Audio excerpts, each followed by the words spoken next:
Salve rapaziada, tudo bem? Aqui é o professor Samuel Bastos e a gente está aqui hoje para comentar a prova de Geografia da SpaceX de 2017. Então vamos lá.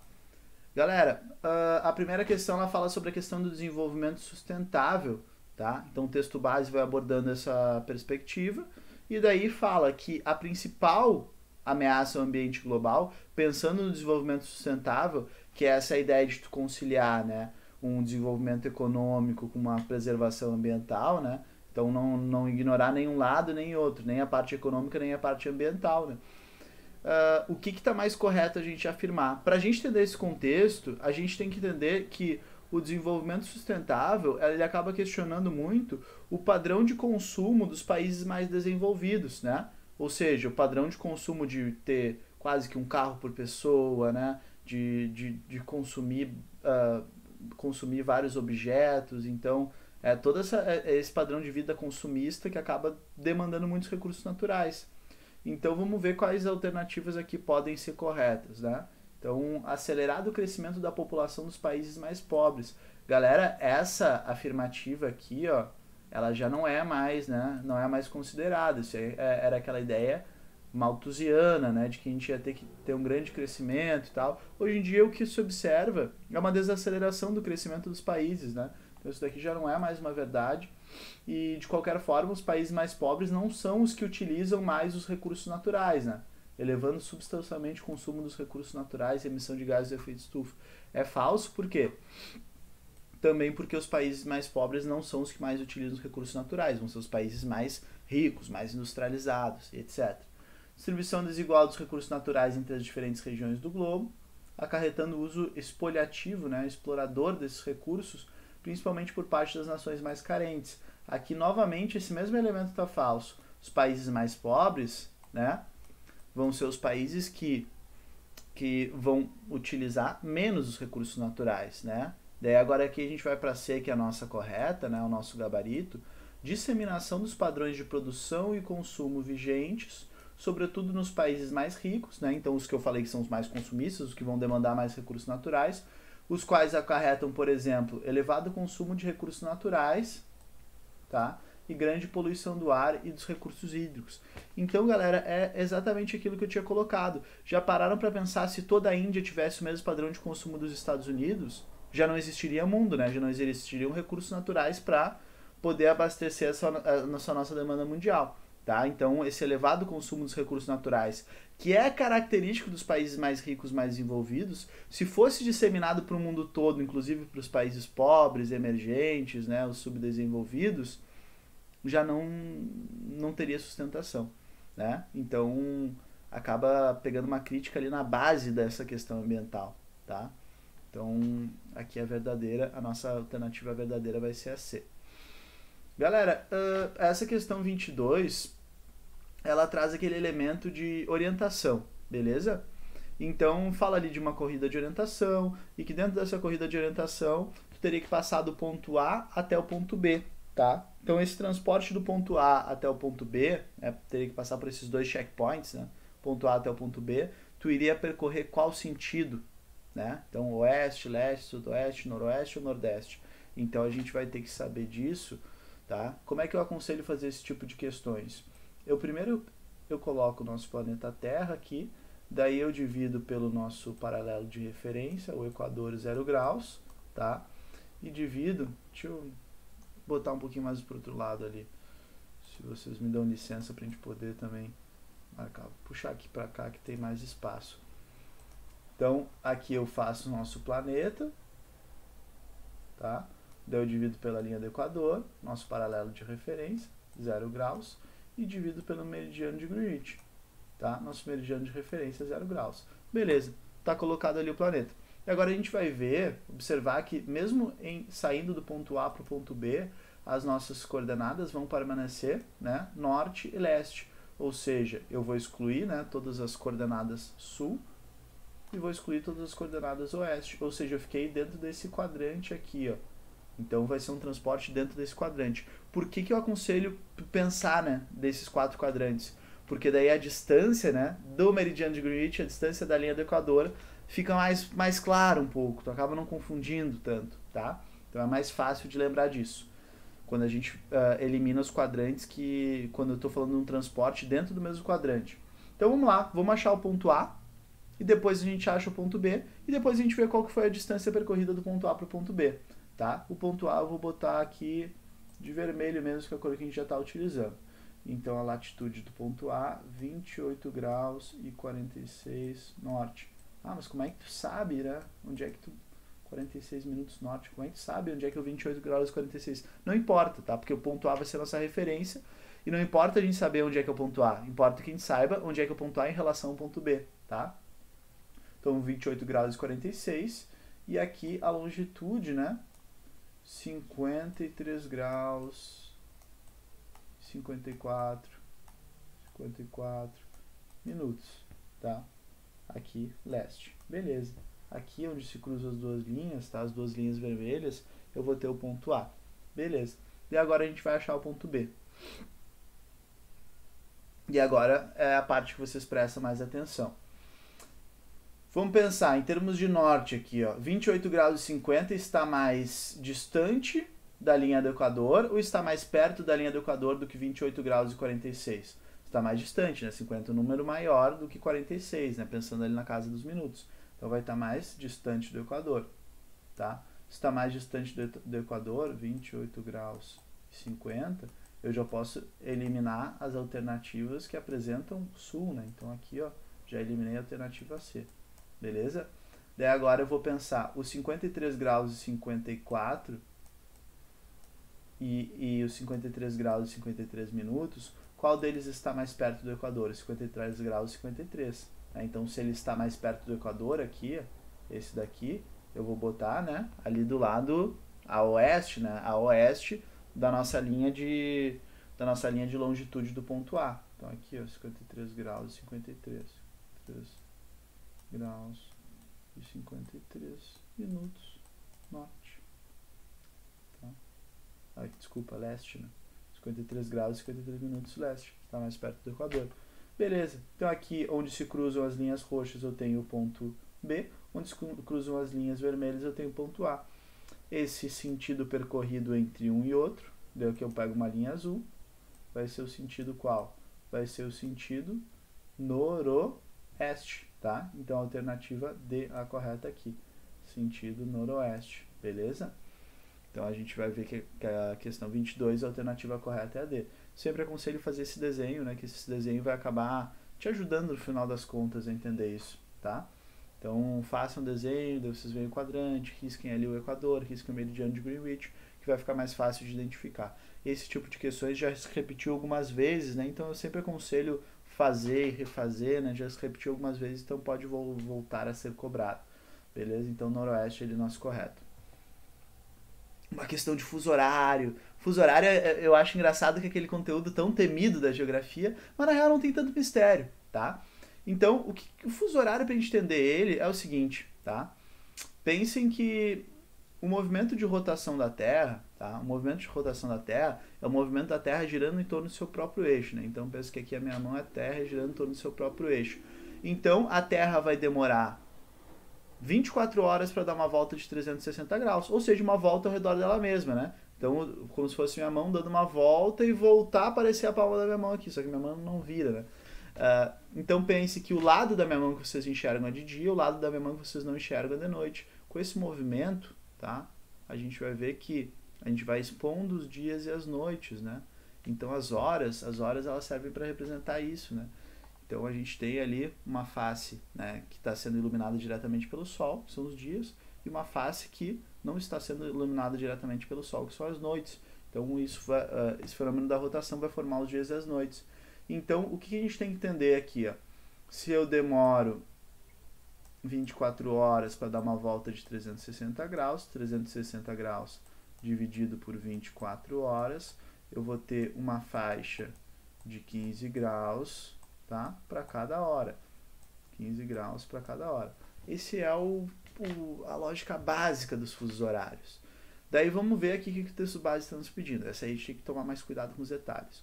Os jogos da próxima Copa do Mundo na Rússia se iniciarem às 20 horas na cidade de Moscou, situada 3 horas adiantadas em relação à hora de Greenwich. Então a gente vai botar aqui, ó, 3 horas adiantadas em relação a Greenwich, mais 3. Opa, estiquei a perninha do 3 aí.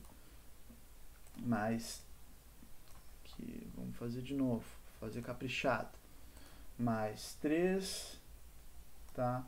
Vão ser 20 horas em Moscou, lá na longitude, tá? Mais 3, longitude 45 graus leste, tá?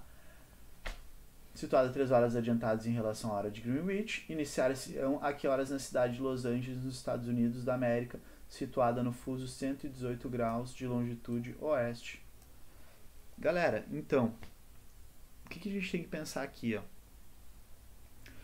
Se a gente tem uma faixa, tá? Se a gente tem uma faixa de 15 graus para cada hora civil, para cada hora do relógio, e a gente está falando lá de Moscou, que está 3 horas adiantada, se cada faixa, né?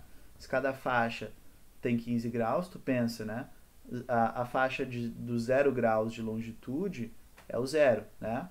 A 15 graus de longitude leste, tá? Vai ser a mais 1.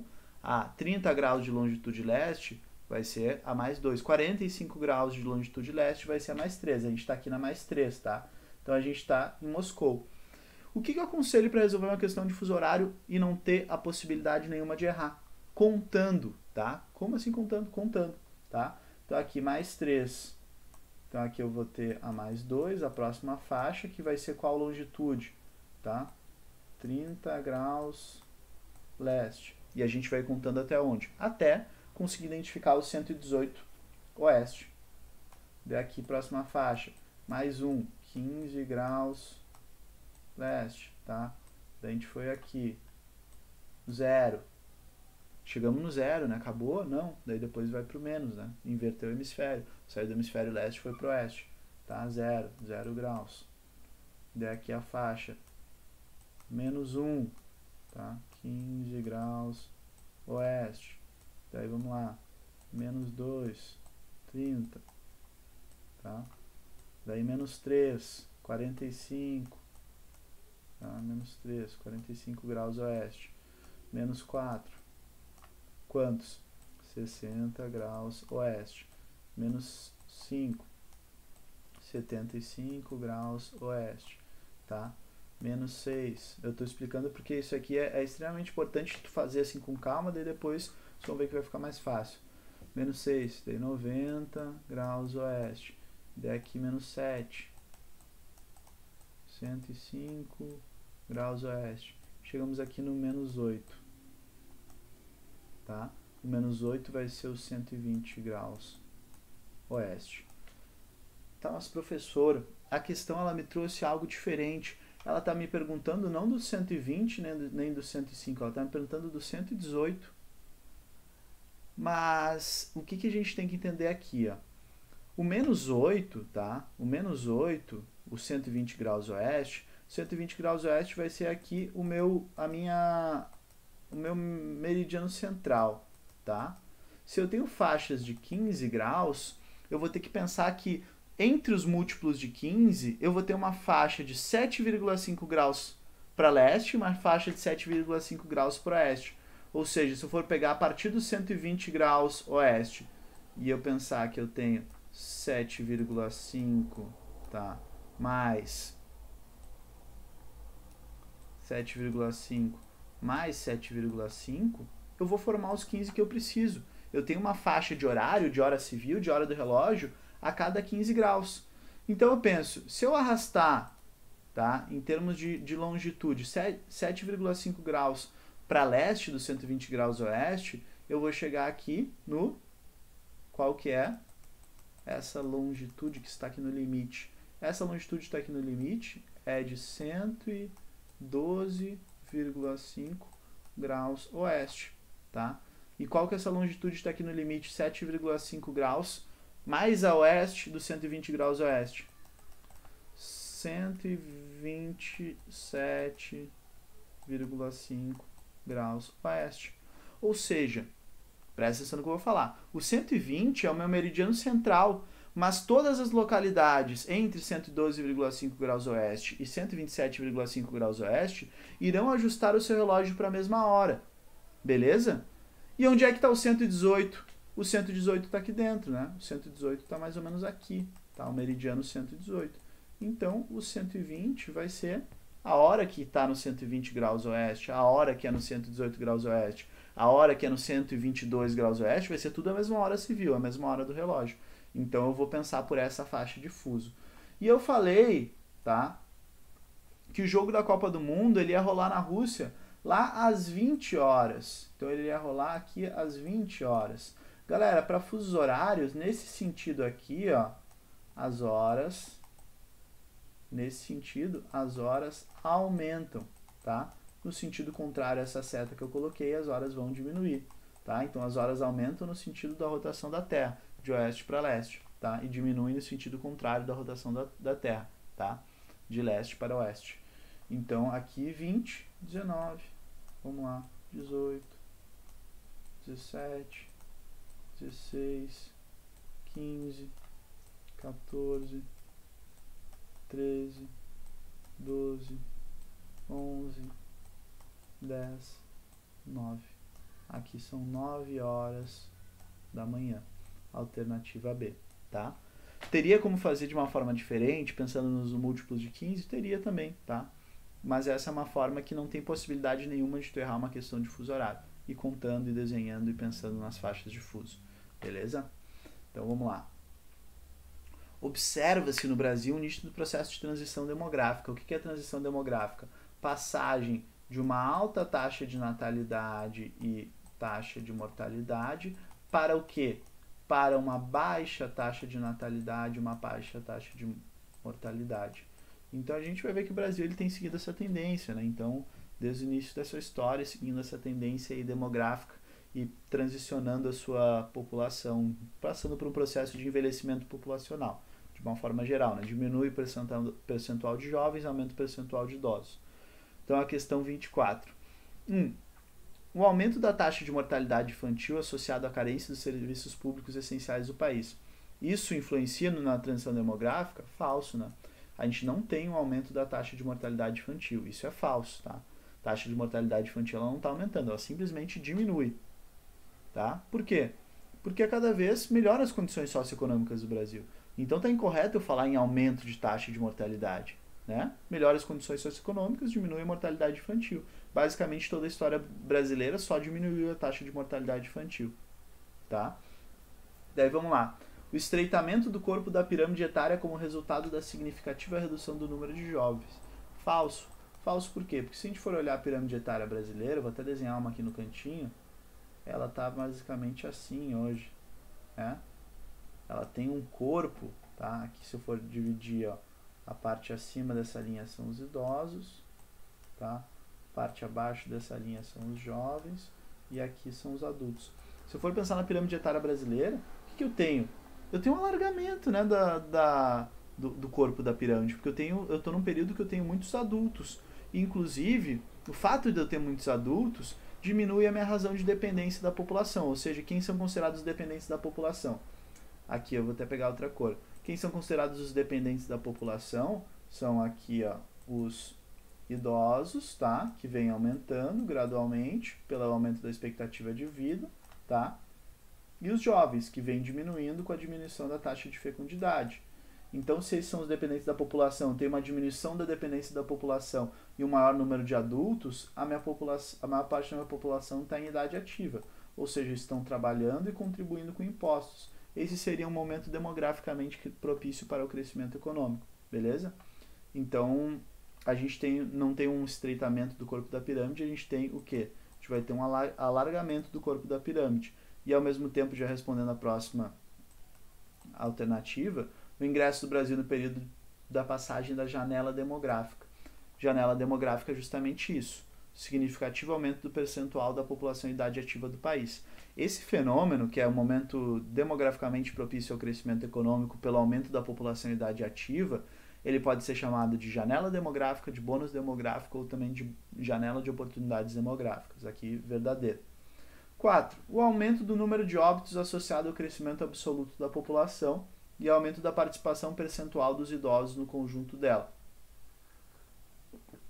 Aumento da participação percentual dos idosos, tá? é verdadeiro, e aumento do número de óbitos é verdadeiro. Muita gente acaba se confundindo e assinala essa 4 como falsa, porque confunde número de óbitos com taxa de mortalidade. Só que quando eu estou falando do número de óbitos, eu estou falando de número absoluto, ou seja, quanto maior for a nossa população, né, a tendência é que aumente o número em absoluto de óbitos. E a taxa de mortalidade é uma taxa proporcional, tá? Então aqui vai ser verdadeiro, tá? Então o número de óbitos em absoluto e o crescimento absoluto, associado ao crescimento absoluto da população, né? A população brasileira vem crescendo desde que o Brasil se entende por Brasil. E aumento também da participação de idosos, né? Vem se alargando gradualmente aqui o topo da pirâmide. As pessoas no Brasil vivem cada vez mais. Redução da fecundidade. O que é fecundidade? Número de filhos por casal. Para nível inferior ao preconizado pela Organização das Nações Unidas como taxa de reposição da população. E aumento da esperança de vida da população. A taxa de fecundidade brasileira hoje é de 1,74 filhos por mulher, sendo que a ONU estabeleceu que 2,1 filhos por mulher seria uma referência de reposição. Ou seja, se um país tem essa fecundidade, ele vai ter uma tendência à estabilidade da sua população. Se o país tem mais do que 2,1 filhos por mulher, tem uma tendência ao crescimento, se tem menos, tem uma tendência ao decrescimento. Ou seja, o Brasil apresenta uma tendência ao decrescimento populacional, só não decresce ainda em números absolutos, porque ao mesmo tempo que as famílias têm menos filhos, as pessoas vivem mais. Então tu tem ali uma questão ali de uma geração ainda vai demorar para o Brasil passar a decrescer em números absolutos. Tá? Então a gente tem um aumento da esperança de vida da população, somado a uma redução da fecundidade, que vai representar de uma forma geral um envelhecimento na nossa estrutura populacional. Então aqui, verdadeira também. Alternativa E.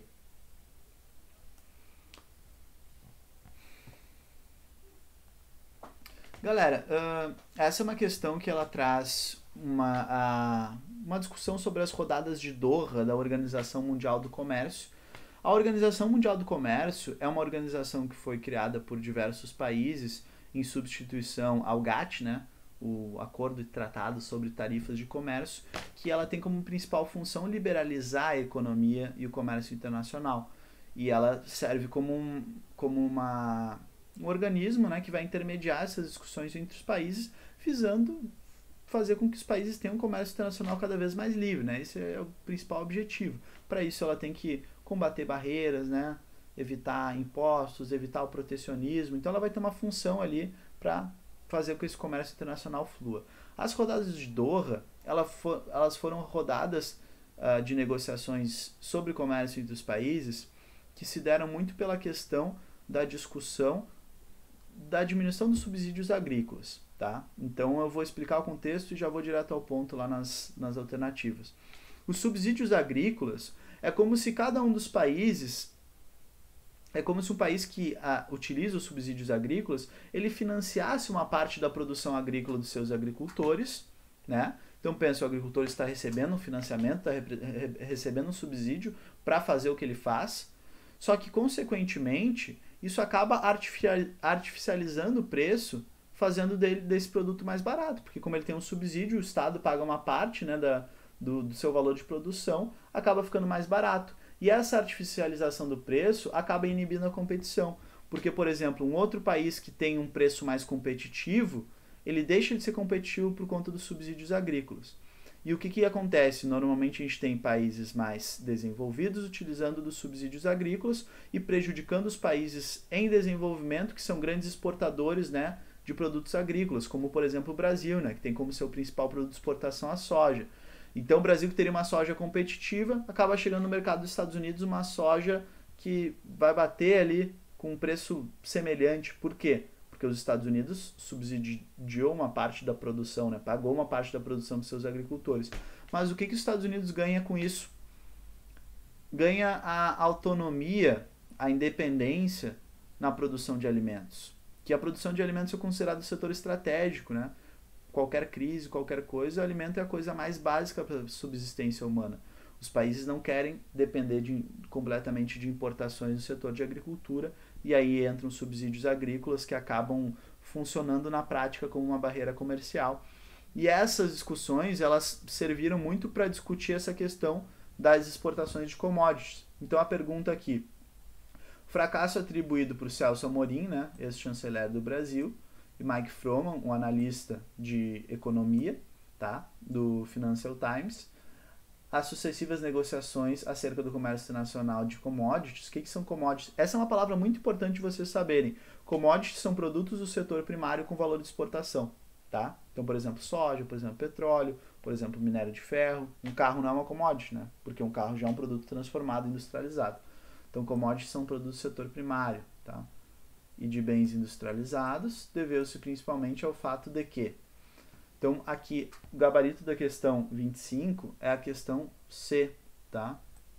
O tema da liberalização do comércio agrícola e de bens não agrícolas continua a figurar como principal entrave político nas relações de comércio entre os países desenvolvidos e os países em desenvolvimento. Isso tem relação com essa questão dos subsídios agrícolas. O que seria um comércio mais liberal? Tá? O que seria um comércio mais liberal? Seria tu evitar essas barreiras protecionistas. Então se reclama que os países em desenvolvimento, eles têm barreiras comerciais para os produtos industrializados, porque se eles abrem muito a sua barreira, abrem muito as suas fronteiras, suas aduanas para produtos industrializados, eles acabam prejudicando a sua indústria nacional. E ao mesmo tempo, os países desenvolvidos, eles têm muitos subsídios agrícolas. Então a gente tem um entrave ali na questão do comércio internacional, tá? Então o objetivo da OMC, ele acabou fracassando ali nessa rodada de discussões que foi chamada de rodada de Doha, que teve muito essa discussão dos subsídios agrícolas. Beleza? Questão 26. Essa questão é uma questão bem tranquilinha ali de lacunas e tal.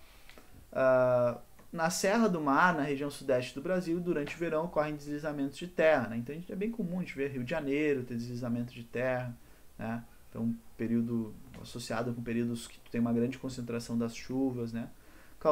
Causando prejuízos e perdas humanas. Esses deslizamentos, em grande medida, são desencadeados por intensas chuvas, lacuna, que decorrem do movimento ascensional forçado da umidade oceânica, oriunda da massa de ar, lacuna, pelas escarpas litorâneas. Ao atingir elevadas altitudes, essa massa de ar perde temperatura, provocando condensação do vapor e consequente precipitação. Galera, o que acontece aqui, tá? Então é importante a gente ressaltar. Pensa que a gente tem, tá, o continente americano,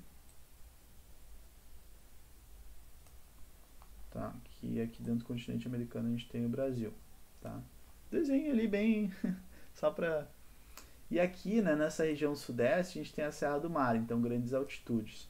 Onde é que se origina a massa, os alísios do sudeste, né, vão se originar no Atlântico. Então aqui no Atlântico Sul, a gente vai ter a atuação da massa tropical atlântica. Então é uma massa oceânica e tropical. Então é oceânica e quente. Então é úmida e quente. Uma massa quente e úmida, ela vai trazer, né, a umidade oceânica para dentro do continente. Massa tropical atlântica. Beleza? Só que aqui, chegando, ela vai acabar se chocando com o quê? Com a Serra do Mar, tá? Se chocando com a Serra do Mar, ela vai ser obrigada a ter uma elevação da sua altitude. E daí agora a gente vê numa visão lateral, né? Aqui a gente está vendo de cima, né? Vendo a questão continental. Vendo de uma visão lateral, pensa que aqui, ó, tá o Oceano Atlântico, tá? Aqui está o oceano. E aqui está a Serra do Mar. E a gente vê que essa massa quente e úmida, ela vai acabar vir a se chocar com a Serra do Mar. Quando ela se choca com a Serra do Mar, o que acontece? Tá? Isso daqui é um braço da nossa massa tropical atlântica. Quando ela está vindo ali, tá? Então aqui está a Serra do Mar, a massa tropical atlântica está vindo e se choca. O que vai acontecer? Ela vai bater e vai voltar? Ela vai passar por baixo? Ela vai atravessar? Ou ela vai subir? Ela vai subir, né? Vai acabar subindo, então a massa tropical atlântica bateu, acabou subindo, ao subir perde temperatura, né? Então aqui subiu, ao subir, né? Quanto mais alto, mais frio, ao subir perde temperatura. Toda a umidade, né? Uma massa quente e úmida que essa massa carregava, passa do estado gasoso para o estado líquido e acaba gerando precipitação aqui, tá? Então vocês percebem que foi uma precipitação gerada pelo relevo. Como é que a gente chama essa chuva de relevo? A chuva de relevo a gente chama de chuvas orográficas, tá? Como é que a gente chama essa massa de ar que atua se chocando com a Serra do Mar e gerando essa chuva de relevo? A nossa MTA, massa tropical atlântica. Então aqui é a alternativa A, chuvas orográficas, massa tropical atlântica. Feito. Vamos lá. A indústria aparece na Amazônia sob a forma de enclaves, estabelecidos a partir de incentivos federais ou para explorar recursos minerais. Galera, então é uma questão que está falando sobre a Zona Franca de Manaus, tá? Que foi um parque industrial brasileiro que foi criado por meio de incentivos fiscais com uma ideologia de soberania nacional, né? Tentando consolidar um parque industrial numa metrópole que tu não tinha tantos fatores positivos para que se instalasse um parque industrial naquela região, mas tinha uma importância que está aqui confirmada logo na primeira alternativa. A implantação da Zona Franca de Manaus constitui uma estratégia geopolítica cuja principal meta era reforçar o poder nacional na considerada região de fronteira. Vocês já perceberam que a região norte do Brasil é a região com mais baixa densidade demográfica do Brasil, tá? Então ali a região principalmente amazônica, tá? Mais baixa densidade demográfica do Brasil, uma região grande que tem várias fronteiras com vários países da América do Sul, fronteiras muitas vezes que acabam sendo desprotegidas. E uma questão de soberania nacional é tu ter metrópoles importantes naquela região, é tu ter pessoas morando, ter pessoas que se identifiquem com a identidade nacional brasileira, se identifiquem como brasileiros. Então a importância de constituir Manaus como uma metrópole, sabendo que quando tu tem um parque industrial, tu acaba gerando empregos, acaba atraindo serviços e acaba, né, aumentando o grau de importância daquela cidade e consolidando ela ali como uma metrópole, tu acaba, né, consolidando o teu poder geopolítico nessa região considerada mais de fronteira, né? Então, ali é a região norte, verdadeiro. A2. Os capitais dominantes são transnacionais e praticamente não se utilizam matérias-primas ou insumos regionais na produção industrial dessa área. Galera, o que é importante a gente entender? A Zona Franca de Manaus, ela vem com um objetivo que é o seguinte, como tu não tinha grandes fatores locacionais importantes para que tu consolidasse uma zona industrial no meio da Amazônia, né? Então não tinha tanta matéria-prima, não tinha tanto mercado consumidor, não tinha tanta uma rede logística também desenvolvida, né? Tu vai criar um fator locacional. Qual fator locacional é criado? Incentivos fiscais, por isso que se chama Zona Franca. Por meio de não cobrança de impostos, se conseguem trazer várias indústrias estrangeiras que vão trazer indústrias de bens de consumo duráveis, né? A Honda vem, né? Da produção de motocicletas, etc. Outras indústrias de eletrônicos vêm. Então, a gente tem ali, tá? Um aumento da produção industrial focado nos bens de consumo duráveis. Então, grande parte das peças, né, já pré-prontas, dos insumos, vão vir de fora. Não são indústrias de base, são indústrias que vão vender para o mercado consumidor brasileiro. O objetivo é o mercado consumidor brasileiro, né? O objetivo é o consumidor final. Então, não te serve ali uma indústria mais de base. É uma indústria já para tu pegar e vender para o mercado consumidor brasileiro sem os impostos de importação que seriam cobrados caso aquele produto fosse produzido em outro país, tá? Então, verdadeiro. Capitais transnacionais e pouca matéria-prima ou insumo da área. 3. A balança comercial da Zona Franca de Manaus é positiva no intercâmbio com o mercado externo. Falso, né? O foco da Zona Franca de Manaus é o mercado consumidor interno, tá? Então, é falso. 4. Na década de 90, a política de abertura da economia nacional, de fato a gente teve uma política de abertura, né? O real ficou 1 para 1 para o dólar, né? Se diminuíram as barreiras tarifárias, né? De fato a gente teve isso. Foi muito positivo para a Zona Franca de Manaus, pois ampliou as vendas para o mercado interno e propiciou aumento do número de empregos diretos e indiretos no polo industrial amazônico. Completamente falso, não faz sentido nenhum, né? Se o teu produto importado está mais barato, isso acaba desaquecendo a indústria nacional, né? Porque a indústria nacional acaba ficando menos competitiva relativamente, né? Então é só tu pensar, foi produzido, né, um notebook nacional que tem um preço de custo ali de R$2.000. Beleza, né? O mercado consumidor interno vai comprar. Daí daqui a pouco tu reduz tanto as tarifas de importação, né, e moeda valorizada, né, que era outro contexto da época, plano real, etc. E daí o notebook importado, ele está R$1.500, R$500 mais barato que o produto nacional e ainda tem uma qualidade superior. O que vai acontecer? As pessoas vão deixar de comprar o produto nacional e isso vai acabar desaquecendo a indústria nacional. As pessoas compram menos, gera menos empregos, então tem todo um efeito dominó que acontece ali, tá? Então, não amplia as vendas para o mercado interno, aumentar a importação, né? Diminui as vendas para o mercado interno, tá? Porque a gente está falando de um polo industrial, né? A gente está falando de um polo industrial brasileiro, de marcas estrangeiras, de multinacionais, mas produzido dentro do Brasil, tá? Que tem suas vantagens, principalmente por estar dentro do Brasil, não ser cobrado uma tarifa de importação dele. Mas no momento que se abre as fronteiras, daí já é outra situação, outra realidade. Então, alternativa A, 1 e 2. Aqui essa questão ela fala sobre a nova dinâmica econômica do Nordeste, tal, reaquecendo economicamente, se reestruturando economicamente, e vamos comentar um pouquinho dessa nova configuração do Nordeste, ver quais alternativas estão corretas. Então, A1, um redirecionamento dos investimentos para o setor das indústrias de base.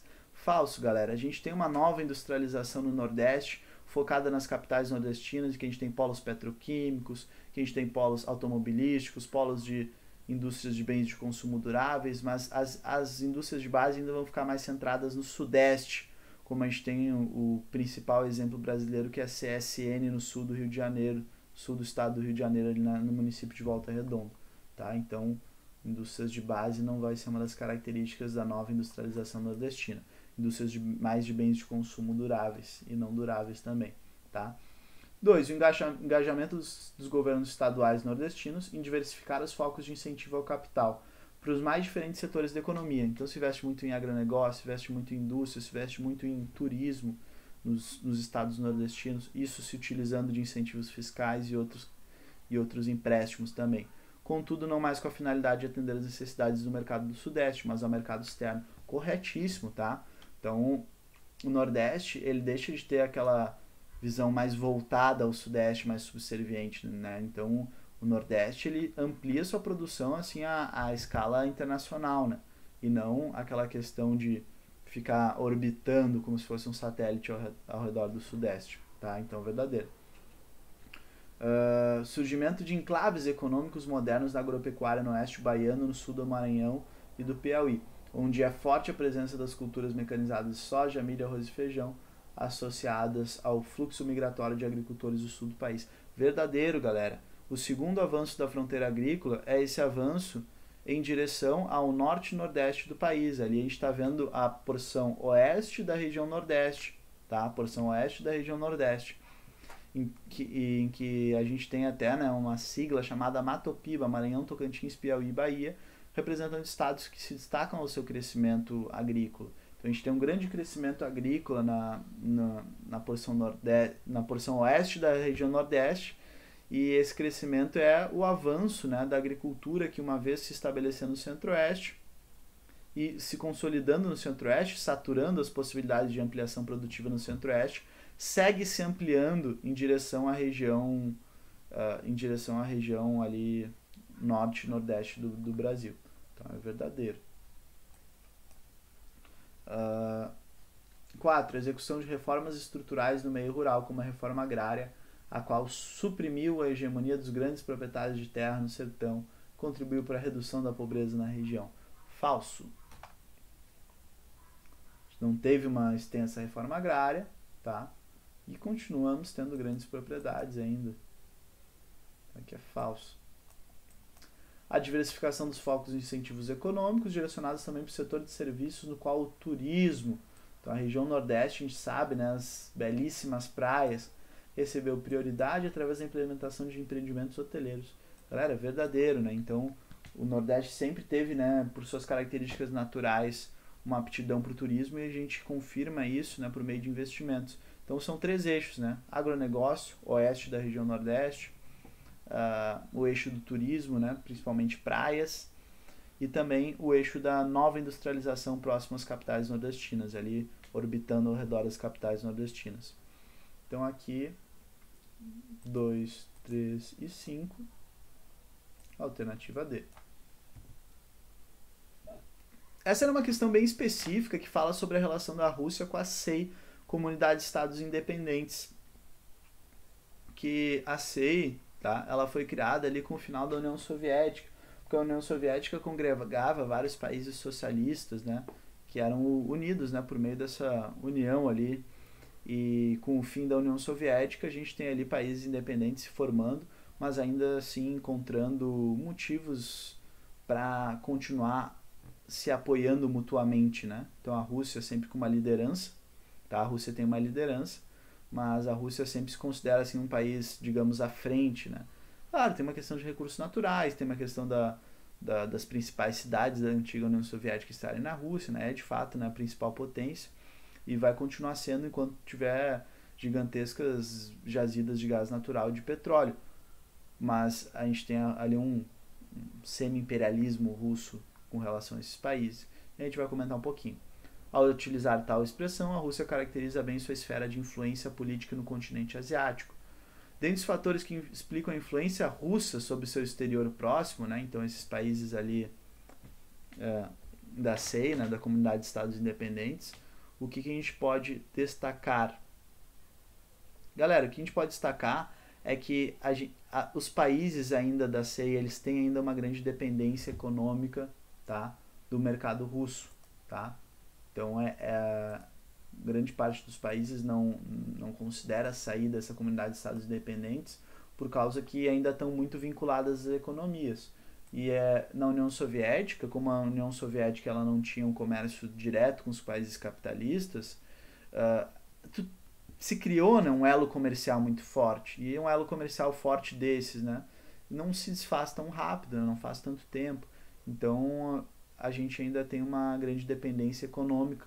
E quem dirá, né, uma interdependência econômica também, né, não só uma dependência dos países com relação à Rússia, mas de certa forma, né, são países que consomem da Rússia, né, compram e vendem, tá? Mas é claro que a Rússia, como um país maior, né, e com mais grandes reservas de gás natural e petróleo, tem uma maior autonomia, uma maior liderança dentro disso. Tratado de Segurança Coletiva assinado pelos países da CEI, que em vigor desde 1994, proíbe seus integrantes de participarem de alianças militares externas, né? Então isso é algo que a tendência é que diminua, ainda é verdadeiro, né? Esse tratado de segurança, mas a tendência é que diminua cada vez mais isso, né? Pela falta de um temor externo, né? Então tudo isso foi feito num contexto ali recém pós-Guerra Fria, hoje em dia não vai fazer mais tanto sentido, tá? Mas a gente ainda tem esse tratado de segurança coletiva que fez com que alguns países optarem por sair da CEI, como por exemplo a Geórgia, né? A Geórgia optou por sair. 3. Controle sobre a soberania política e econômica desses países e suas reservas energéticas situadas em pontos estratégicos para a economia russa. Falso, né, galera? Na União Soviética, a gente tinha exatamente o que essa alternativa descreve. Mas hoje em dia são países independentes, né? E eles têm ali aquele clubinho, eles têm aquele espaço de reuniões que é a Comunidade de Estados Independentes. Né? Independente está até no nome. Não precisava nem saber muito, só ver que está independente no nome. Tu não tem um controle sobre soberania política. Isso é um controle profundo, né? Não existe isso. Na União Soviética, sim. 4. Identidade cultural e religiosa entre a Rússia e os demais estados, aliada ao fato de ser a língua russa o idioma mais falado em todo o exterior próximo. Galera, o idioma russo, beleza, tá? Isso sim. Mas identidade cultural e religiosa, a gente não tem uma identidade só, né? Então tem vários países muçulmanos, né? A gente vai ter o cristianismo russo, né? Que é um mais ortodoxo. A gente vai ter várias religiões, várias etnias, né? Os povos mais eslavos, né? Então, daí depois a gente vai ter mais os mongóis, né? Uma parte mais da Rússia. Então, nem na própria Rússia a gente tem uma identidade cultural e religiosa. E pensar, né, em todos esses países da comunidade, né? Falso. Não tem uma identidade, né? A gente vai ter várias identidades, multiétnico, né? Só ali a região do Cáucaso é multiétnico. Várias etnias e várias religiões. Tanto que a Rússia ela sofre com alguns processos de separatismo, né? Tem o separatismo da Chechênia. Considerável dependência de praticamente todas as ex-repúblicas soviéticas de importação de produtos da indústria russa. Isso aqui é verdadeiro, tá? Então ainda rola uma dependência, mas na teoria, no papel, é todo mundo independente, né? Politicamente independente, economicamente independente, mas essa dependência da economia ainda é uma herança, né, do final da União Soviética, que terminou em 1991. Então tu ainda precisa de importação de produtos da indústria russa. Mas a tendência é que à medida que esses países se desenvolvam e cresçam, né, eles possam ampliar suas relações comerciais e não depender, né, da importação de um país, tá? Mas ainda tem ali uma relação bem imbricada, tá? Então aqui 1, 2 e 5, alternativa B. Beleza, galera? Vamos lá. Falando sobre a União Europeia, né? Então, sobre a questão imigratória na Europa, especialmente na União Europeia, o que a gente pode afirmar? Galera, a gente tem um contexto muito importante para lembrar disso, né? A gente tem um contexto de Brexit, né? Um dos principais motivos que faz o Reino Unido sair da União Europeia é de ter uma maior autonomia sobre a questão migratória. A gente tem uma crise dos refugiados ali no Mediterrâneo. Então, tem várias questões para se comentar de atualidade sobre esse tema. Então vamos falar um pouquinho aqui dessa questão ali da imigração na União Europeia e imigração na Europa. Então a questão 30. O espaço Schengen, que é o espaço de livre circulação de pessoas, constituído por todos os países que compõem a União Europeia, tá? Ali já está falso. Tá? O espaço Schengen ele não é constituído por todos os países. Tá? Reino Unido, Suécia não fazem parte desse espaço Schengen. Tu tem uma livre circulação, mas não são todos os países que fazem parte. Tá? Então o espaço Schengen não é composto por todos os países. Ali já começou errada, né? Já começar errada a assertiva. A livre circulação de pessoas entre os países da União Europeia tem se mostrado um problema. Por isso, os países membros tentam impedir qualquer fluxo imigratório, uma vez que quem consegue entrar em um dos países do bloco pode circular livremente pelos demais. Galera, a gente tem alguns elementos errados nessa, né? Então não é só um. A gente não tem uma livre circulação entre todos os países da UE, né? A gente tem países que optam ou não por receber esses migrantes eles vão ter uma restrição da sua circulação, né? Então, e tem toda uma questão ali de formalização, de papéis. Então tu tem políticas ali ainda mais exclusivas com relação a qualquer um dos países. E outra questão que está errado, por isso países membros tentam impedir qualquer fluxo migratório. Isso aqui está completamente falso, galera.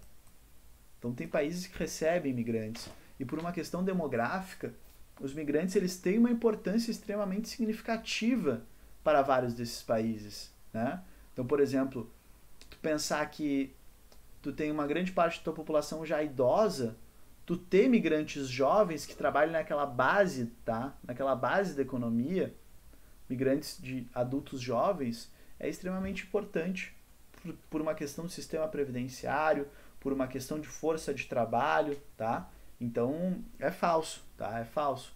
Tem países que recebem migrantes, mas são migrantes selecionados, né? Se tiver uma cultura mais semelhante, melhor, né? A Alemanha recebe muito migrantes. Portugal, se não fossem os migrantes brasileiros hoje, economicamente já estava sendo muito prejudicado.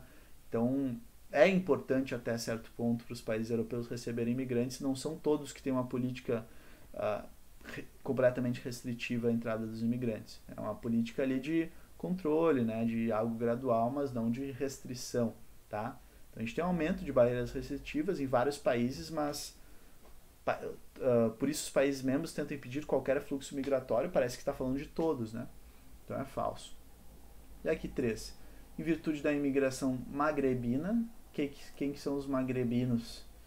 Pessoal do Magrebe. Magrebe é a região norte da África, né? A região ali do Saara, Magrebe. Uma das principais comunidades muçulmanas na União Europeia, encontra-se na França e sua presença funciona como pretexto para campanhas políticas de cunho xenofóbico. Galera, a gente tem uma ampliação, né, da chamada islamofobia, que é uma xenofobia direcionada às pessoas de religião islâmica. E a França ela teve várias colônias no período imperialista no norte da África. Então a opção, né, de argelinos, né, e senegaleses irem para a França é uma opção meio que já tem um idioma semelhante, né?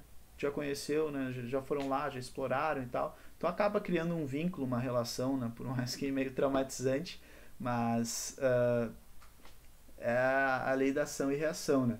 Então é verdadeiro, né? Tu tem ali uma tendência geral na Europa de uma ascensão da extrema-direita, um retorno da ascensão da extrema-direita, que tem pautado grande parte de seus discursos políticos nesse discurso, né, de vendo os imigrantes refugiados como um problema.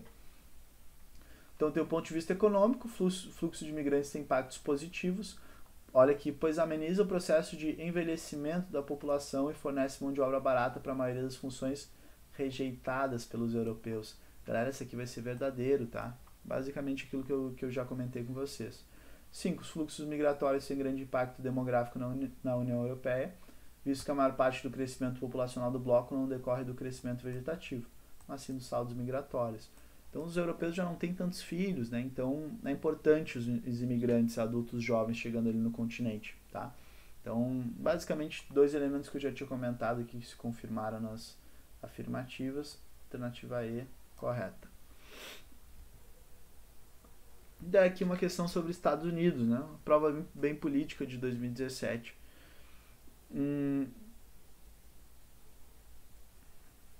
Então, falando ali sobre os Estados Unidos, o poder dos Estados Unidos é multidimensional, né? Campo econômico, financeiro, cultural, militar. Daí destaca, né, o poder geopolítico e militar. Tá? Então, falando da ação do poder militar norte-americano pelo globo no início do século XXI, né? No início do século XXI começou conturbado, invadindo o Iraque, invadindo vários países. Vamos comentar um pouquinho sobre o poder geopolítico dos Estados Unidos no início do século XXI.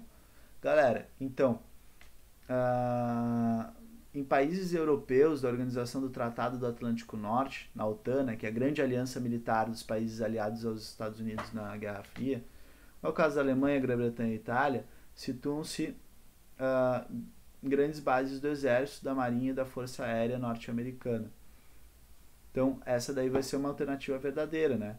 Como a OTAN é uma aliança militar, os Estados Unidos têm jurisdição para conseguir botar bases militares nesses países, são países aliados, aí, parceiros. Então, os Estados Unidos é o país que mais tem bases militares espalhadas pelo mundo. Tá? Na Europa e na Ásia-Pacífico, como reflexo da Guerra Fria, estão as duas principais forças dos Estados Unidos no exterior. Por que na Europa e na Ásia-Pacífico? Galera, justamente pelas principais oposições dentro do contexto de Guerra Fria. Porque quem que era o grande inimigo da Guerra Fria? A União Soviética e seus aliados socialistas, né? Então, a gente teve a União Soviética, que a maior parte ficava concentrada na Europa, mas a gente teve, né, a Rússia se estende para a Ásia, né? Além disso, a gente teve China, né? Que depois rompeu com os soviéticos, a gente teve Vietnã, né? Coreia do Norte, então países socialistas também na Ásia-Pacífico. Isso vai refletir, né, em bases militares e forças dos Estados Unidos no exterior, então aqui é verdadeiro. O Japão e o Vietnã se destacam como principais aliados da orla oriental asiática, onde se situam grandes bases do exército, da marinha, da força aérea e dos fuzileiros navais dos Estados Unidos. Japão sim, Vietnã não, né? Só a gente lembrar da guerra do Vietnã. Hoje em dia tem uma relação tranquila, né, entre Vietnã e Estados Unidos, mas ali tu tem Japão e Coreia do Sul como os principais aliados da orla oriental asiática, tá? Vietnã não é um aliado destacado nesse sentido, ainda que a guerra já tenha terminado ali já faz mais de 30 anos. A guerra ao terror, né, toda aquela ideia de terrorismo, né, o eixo do mal, Irã, Iraque, Afeganistão, proposta no governo George W. Bush, traduziu-se para o Oriente Médio no envolvimento dos Estados Unidos em 2 grandes conflitos regionais, um no Iraque e outro na Síria. Galera, o que está falso aqui? Síria, tá? Então, a guerra da Síria não tem a ver com guerra... Claro, tem a ver com guerra ao terror, tá? A guerra da Síria, ela tem a ver com guerra ao terror, mas é principalmente Iraque e Afeganistão, né? Os Estados Unidos, ele vai se envolver na guerra da Síria, mas vai se envolver muito perifericamente, ele não vai se envolver tão diretamente, né? Então, com tropas estadunidenses, etc. Ele vai se envolver ali contribuindo, né, com a oposição que está tentando derrubar o Bashar al-Assad, e é um contexto diferente, né? Não é um contexto tanto de guerra ao terror, apesar da presença do Estado Islâmico, né? Lembrando que a presença do Estado Islâmico hoje na Síria é muito reduzida, né? Já basicamente se dizimou o Estado Islâmico. É basicamente, né, os Estados Unidos na Síria seria seria apoiando a oposição ao Bashar al-Assad, mas é aquele negócio, né, pleiteando uma vaga para aliado do próximo presidente da Síria. Então não é um envolvimento direto nessa luta ao terror, né, luta contra o terrorismo. Então estaria correta essa alternativa se estivesse falando do Iraque e do Afeganistão. Então ela é falso. Tá? Então aqui, a alternativa 4 é falso. O Havaí, estado norte-americano de Alem-Mar, e a ilha de Diego Garcia, tá, no Pacífico, funcionam como importantes centros de operação, respectivamente, nos oceanos Pacífico e Índico, né? Desculpa, a ilha de Diego Garcia fica no Oceano Índico, tá? Ela fica ali um pouquinho ao sul do Sri Lanka, ali no Oceano Índico, tá? E o Havaí dentro do Oceano Pacífico. São dois importantes centros de operação militar, né? Os dois, isso aqui é verdadeiro, dois importantes centros de operação militar. E os Estados Unidos têm essa ideia de que seu poder geopolítico mundial ele tem que estar baseado, né, em bases militares em diferentes países. Então, 1, 2 e 5, tá? A alternativa correta vai ser a B. Vamos lá, nossa última questão, climogramas. Galera, ao observar os climogramas, o que a gente tem que entender? Que essa linha aqui, ela está representando a temperatura, tá? Em graus Celsius. E essas barras que a gente está vendo ali, as barras, elas vão representar a pluviosidade, tá? As barras representam a pluviosidade e a linha a temperatura. Então aqui a gente olha para o climograma 1, a gente sabe que os meses mais quentes são janeiro e dezembro, os meses mais frios são junho e julho. Então olhando para o climograma 1, bati o olho, eu já sei que o climograma 1 está se tratando de um climograma que está no hemisfério sul. E o climograma 2 está se tratando de um climograma que se trata de uma cidade do hemisfério norte. Por quê? Porque aqui os meses mais quentes são junho e julho, né? Os meses mais frios, janeiro e dezembro. Então tem uma inversão ali. Essa inversão é o que caracteriza, né, o verão e o inverno em cada um dos hemisférios, né, que é invertido. O climograma 1 refere-se a uma cidade situada no hemisfério sul. É verdadeiro, né? A gente viu aqui, climograma 1 é hemisfério sul.